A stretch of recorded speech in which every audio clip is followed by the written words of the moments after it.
everyone. Thank you so much for joining. Today we are talking about another topic useful for M&A, talking about purchase price adjustments. There are two main methods. One is called locked box and the other one is called completion accounts.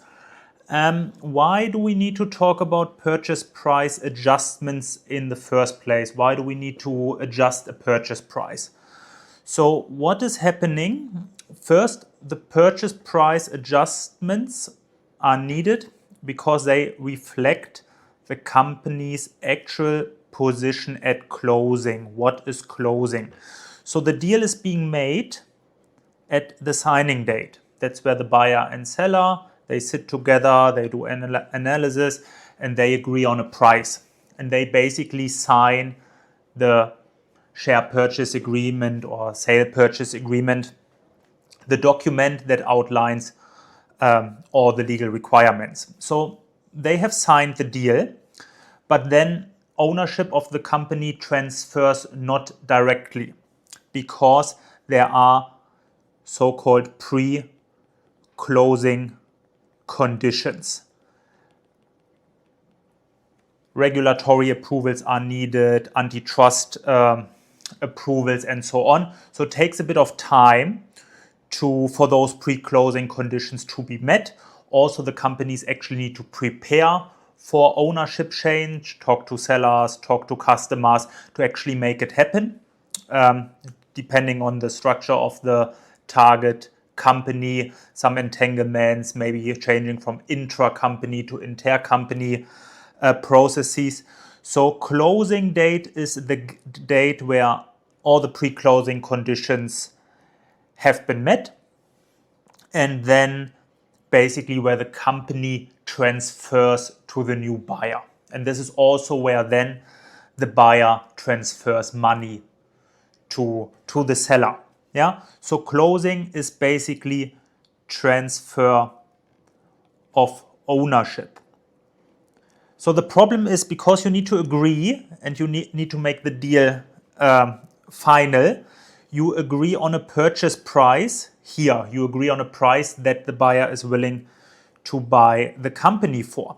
However, from signing to closing here in this example, 6 months, sometimes it's even longer, can be up to 1 year, depending on the regulatory environment, depending on the industry.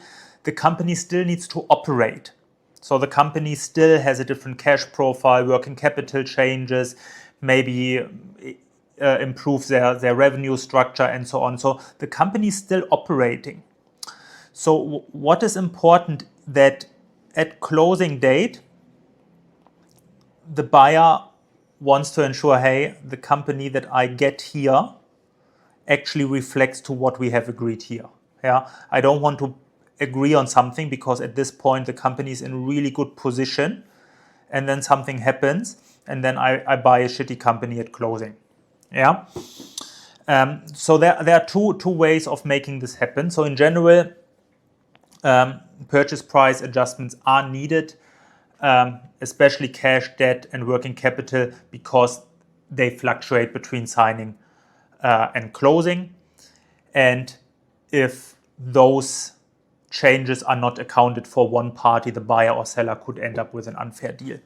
So there are two mechanisms to make this work. One is locked box. Locked box means the purchase price is completely fixed upfront. Locked box date, signing. The purchase price is determined using historical balance sheet data. Yeah, we call it locked box date. This is where you basically fix the price upfront, and no post-closing adjustments are made. So you're not adjusting anything at closing. You basically use whatever was discussed at signing. However, the difference here when we talk about locked box is that the seller provides warranty protections to ensure no value is extracted. We call it leakage between locked box date and closing. So what it means is that there will be a legal agreement to ensure no value is extracted between those dates to ensure the signing or the lockbox date, whatever was agreed before, is still applicable at closing. Yeah, there are certain warranty protection covenants to ensure the value does not change. Yeah, for example, if there is a lockbox date in December, 31st December, enterprise value 100 million, net debt, for example, 10 million, then the purchase price is 90 million and the 90 million will remain at closing. But it means that the company needs to fully ensure, and there are warranty protection in place, that no value will leave the company, so that the company is still valued at 90 million here. Yeah. So here, key takeaway: the price is fixed, and basically the buyer already kind of assumes economic risks from lockbox date. Yeah, even though ownership has not been yet transferred, but still, this is the price you pay. This is what you have agreed. Under completion accounts, it's a bit different. The purchase price is adjusted after closing date based on the company's actual financial position at closing. So what is happening here is the company still continues to operate as before. And then what is happening at closing date? At closing date here, the management teams, they look at, okay, what is the enterprise value here? What is happening on the cash account, debt account, and especially working capital account? And then it will be adjusted. Yeah.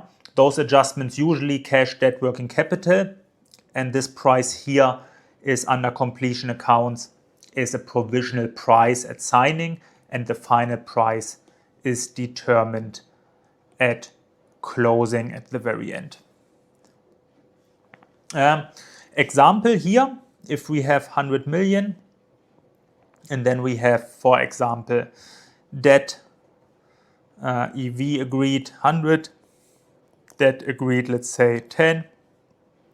So purchase price at signing, provisional purchase price again is 90, 100 minus net debt. And then, for example, what happens is if the actual debt account is, for example, 12 million, then the final adjustment would then lead to 88 million. So the purchase price is not 90 million. The final purchase price is actually 88 million. Yeah, because net debt has increased, which reduces the purchase price. Yeah, so the buyer and seller reconcile differences after closing to ensure it reflects. Usually the seller prefers lockbox because it provides price certainty.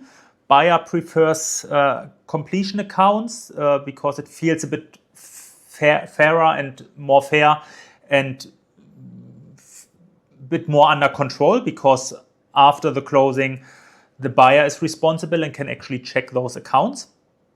But it also depends on deal complexity, negotiation leverage, and each party's risk tolerance. What is really important, how does it work in practice? Because the purchase price in the beginning, who is preparing the data? The data is prepared by the seller, because the seller is owning the company here. So the seller is preparing the purchase price, for example, in our example, 90 million. But at closing, the company is transferred to a new owner. So then the owner takes over and has a new look at the account. So usually what happens after closing, the buyer then prepares completion accounts. It's usually within 30 to 90 days, depending on the agreement. These accounts reflect then the company's actual position. And then the buyer provides the seller with a copy of the completion accounts and detailed supporting documentation. And this actually allows the seller or financial advisors to review those adjustments and to ensure that those calculations are correct. Yeah, and the share of data, how and when and timing is usually governed by the SPA share purchase agreement or sale and purchase agreement to ensure transparency. And then the seller, who's no longer the owner of the company, and their financial team analyzes the completion accounts, check what they have done in the future, and if the seller disagrees with the buyer, then they can raise a dispute. If they agree, then they basically settle. Usually there is a resolution mechanism. If they disagree, either they negotiate or they have independent accountants as a neutral third party to review and decide. Once both parties agree, then the final purchase price is confirmed. Yeah, so that's how it works.